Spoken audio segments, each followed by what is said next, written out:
মন্ত্রী home minister হিসেবে last word বলে গেলাম, একটা পুলিশের গায়ে যদি হাত পড়ে এই সরকার তার আইন প্রয়োগ করে যতদূর যেতে হয় হবে।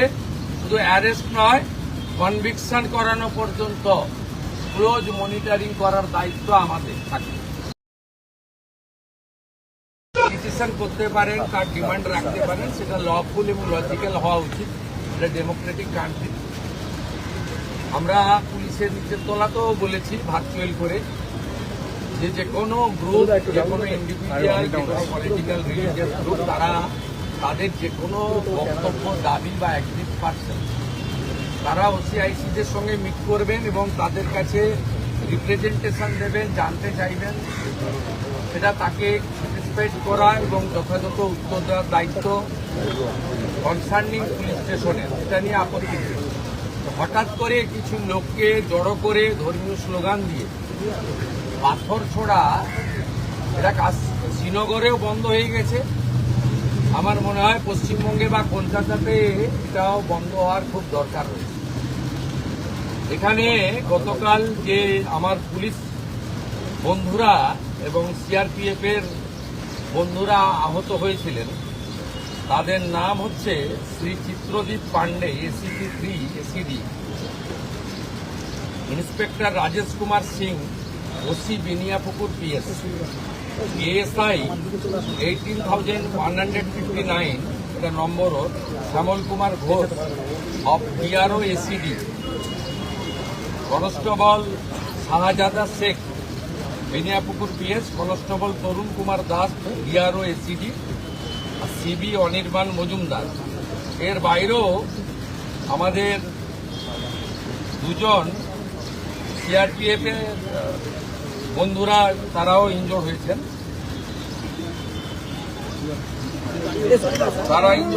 আমি মূলত এদের সঙ্গে দেখা করতে এসেছিলাম, ওদের শরীর স্বাস্থ্য কেমন আছে, ওদের ইনজুরি কেমন হয়েছে, আর আমাদের যে এন্টায়ার ফোর্স কালকে এত ভালো কাজ করেছেন, বড় ল অ্যান্ড অর্ডার ক্যাজুয়ালিটির হাত থেকে মানুষজনকে বাঁচিয়েছেন, তাদেরকেও আমি সাপোর্ট দিতে এসেছিলাম।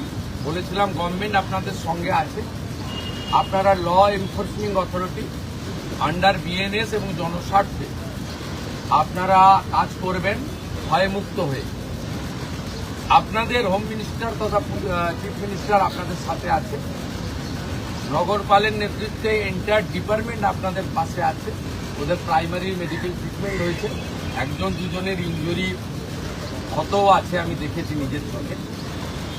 আমি শুধু আপিল করব, এই কাজগুলো করবেন না, এই কাজগুলো করবেন না, এই কাজগুলো থেকে বিরত থাকুন।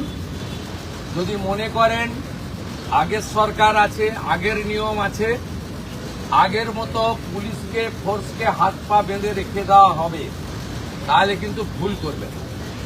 তো ক্লিয়ার মেসেজ, জিরো টলারেন্স এই ধরনের ভ্যান্ডালিজম, হুলিগানিজম, রাউডিজম এবং anti national, anti social activity we are not allowed. আমি পুলিশ মন্ত্রী হোম মিনিস্টার হিসেবে লাস্ট ওয়ার্ড বলে গেলাম, একটা পুলিশের গায়ে যদি হাত পড়ে এই সরকার তার আইন প্রয়োগ করে যতদূর যেতে হয় হবে। শুধু অ্যারেস্ট নয়, কনভিকশন করানো পর্যন্ত ক্লোজ মনিটরিং করার দায়িত্ব আমাদের থাকে। আর পুলিশের সমস্ত বন্ধুদের বলবো, বিএনএস যা বলেছে, আপনাকে ট্রেনিং পিরিয়ডে যা বলেছে, আপনার সুপিরিয়র যা অর্ডার দেবে অন স্পট, আপনি চিন্তামুক্ত হয়ে করবেন। কে কোন দল করেন, কে কোন ধর্মের লোক, কে কোন সম্প্রদায়ের লোক, কে কোন প্রভাবশালীর ক্লোজ লোক, তার এগেনস্টে অ্যাকশন নিতে গেলে 5 বার ভাবতে হবে। আপনারা এই চিন্তা মুক্ত করুন। মাননীয় প্রধানমন্ত্রী বারে বারে বলেছেন, বেঙ্গলে ভয়ে আউট, ভরসা ইন। এন্টায়ার পুলিশ ডিপার্টমেন্ট, বিশেষ করে আমাদের কলকাতা পুলিশের তাদের যে পারফরমেন্স, তাদের যে উচ্চতা, এই উচ্চতাকে ফিরিয়ে আনার জন্য, দক্ষতাকে কাজে লাগানোর জন্য গভর্নমেন্ট তার সাথে আছে। এটাই আমার বক্তব্য। আমি খুব হ্যাপি এখানকার ইনভেস্টিগেটিং অফিসার এবং সুপিরিয়র পুলিশ অফিসাররা ইতিমধ্যে 40 জনকে গ্রেপ্তার করেছে এবং নগরপাল নিজে এটাকে, আমাদের সিপি নিজে এটাকে মনিটরিং করছেন। লফুল অ্যাকশন আন্ডার বিএনএস যেটা করার দরকার এটা আইনগতভাবে তারা করবে। সেটা যে চিফ মিনিস্টার, হোম মিনিস্টার আমি বলবো না, আইনে যা লেখা আছে সেই অনুযায়ী ব্যবস্থা হবে। একটা কথাই আমি বলে গেলাম, জিরো টলারেন্স। আর পার সার্কাস সহ যেখানে যেখানে বিগত দিনে এই ধরনের ঘটনা ঘটিয়েছেন, আপনারাও কান খুলে শুনে রাখুন, এটা আপনাদের শেষ ঘটনা। এরপরে আর কোনো এই ধরনের অ্যাকশন আমরা করতে দেব না। যদি করেন আমার থেকে খারাপ কোনো পুলিশ মন্ত্রী হবে।